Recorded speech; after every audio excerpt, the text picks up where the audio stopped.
restaurant and some of the sights that you can see out the windows here. Canoe was designed in the mid-90s.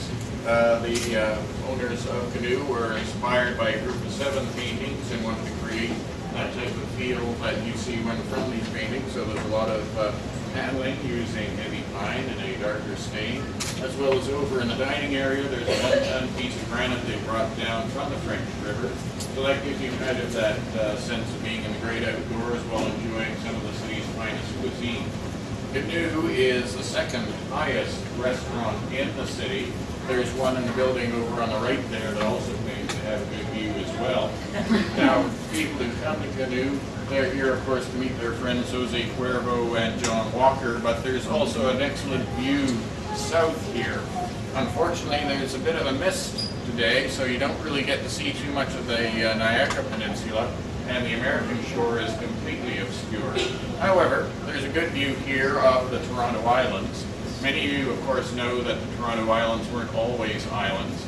They're actually a sandbar that's created by sand brought off of the Scarborough Bluffs and brought west by the current in the lake.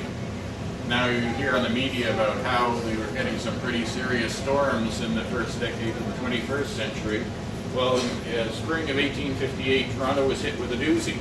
This peninsula was hit by that storm and punched a hole right through the east end of it, turning the peninsula into an island. And of course they decided to keep that hole there and turn it into a channel to help bring large freighters into the harbor.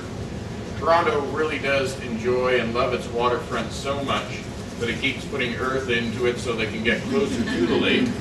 The original beachfront for the city is Front Street, right at our feet here.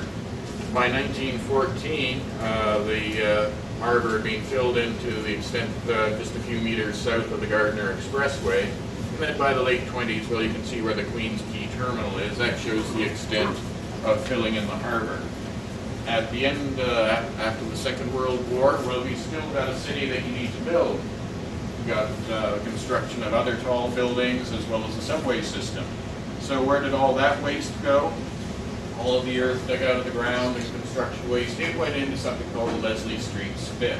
You can see it there over on the left. It has since turned itself into quite a remarkable natural park, and birds now use it as part of their migration north and south, proving that, of course, construction development in the city of Toronto benefits a range of species. Now, I hope that your participation in Doors Open today, you find your visit. The site's notable for the fact that it was the home of the first permanent IMAX theater in the world, and it's still used today for entertainment, and it's a pleasant area to go in the summertime. Across the street from that, or to the right, is Exhibition Place, home of the CNE, which there are a number of heritage buildings. And moving further in, we have Toronto Island Airport, which was opened in 1939 as the Port George VI Airport. It was designed to be Toronto's principal airport. At the same time, they opened a small airport in a little town called Malton, northwest of the city. It is now Pearson International. It handles 30 to 40 million passengers a year. This one handles 80,000, most of whom are medical cases, because of all of the hospitals in the downtown area. To the right of that, or coming towards us, is the Rogers Centre, originally called Skydome. That's why the first official mascot of the Skydome was a little turtle called Domer. There's your cocktail party fact. The Skydome was built, or Rogers Centre was built at a cost of $570 million in the 1980s. It sold to Ted Rogers in 2004 for $25 million. They had a few dollars left over to have new signs put on it. Next to that is the CBC building. It's an important building because Philip Johnson, the notable architect, was the design consultant on that building. And the red cube on top is actually a studio, I'm told, where they shoot several television programs. And it's up there because it's away from road noise and vibration, and even then it has a buffering around it so that any vibration is minimized. To the right of that is the Toronto Metro Hall, three-building complex. The Metro Hall is the tallest one of the three with the little white symbol on top. That was the home of Toronto Municipality of Metropolitan Toronto government until amalgamation in 1998. Council chamber remains. It's about to be declared a historic site because of the brilliant decisions that were made there, no doubt. To the right of that, and up in that corner, you can see it from either window, is the OCAD building, the Ontario College of Art and Design, designed by Will Alsop, and Toronto's newest iconic building. And for no other reason than its coloring, perhaps, but truly for the fact that it's an unusual design, and a lot of people like it. To the north, this window, again a view of the Will Alsop's building. The most dominant feature is the First Canadian Place across the street by a chap by the name of Durrell Stone. It's clad in marble. Some panels of the marble have come off. Hence you've got mottled tone. 1960s from this building you're in. Means that I talk too much or there's too much to talk about. I don't know, but your time is up. Thank you for coming.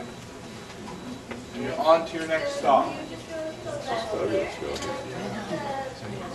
Very interesting clarity. In my building.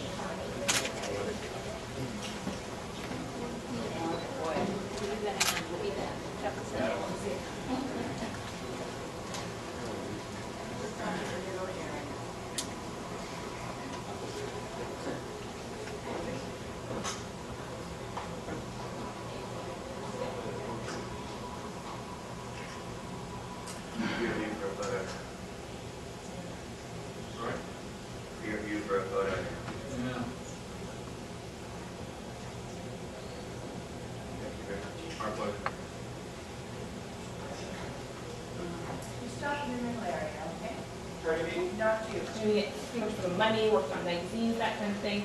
In the mid-60s, he moved into a sort of art expressionist type of style. So this painting is called Rose. He is very well known for kind of a color-fielded type of style where he uses vibrant colors in this type of style.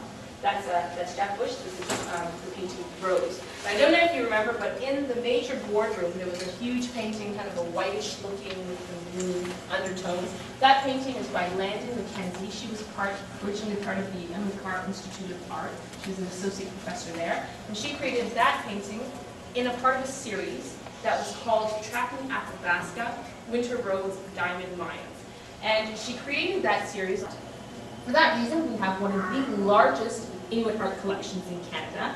And one very symbolic piece of that is that sculpture over there. It's called Bear. It's made of stone with ivory teeth.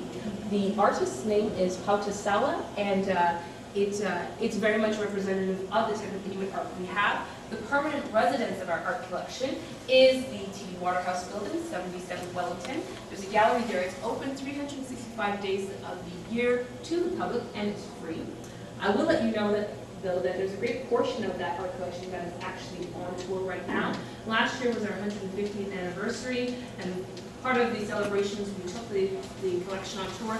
It's been to Vancouver, Halifax, Winnipeg, it's on its way to Montreal, and then off to New York City. So those are the major things I can share with you today about our art collection. Feel free to ask any questions, and I hope you enjoy the rest of your day.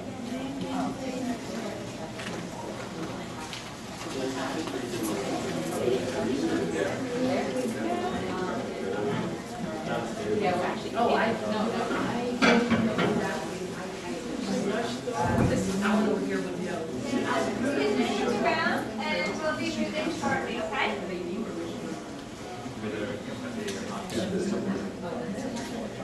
No, it's just. Maybe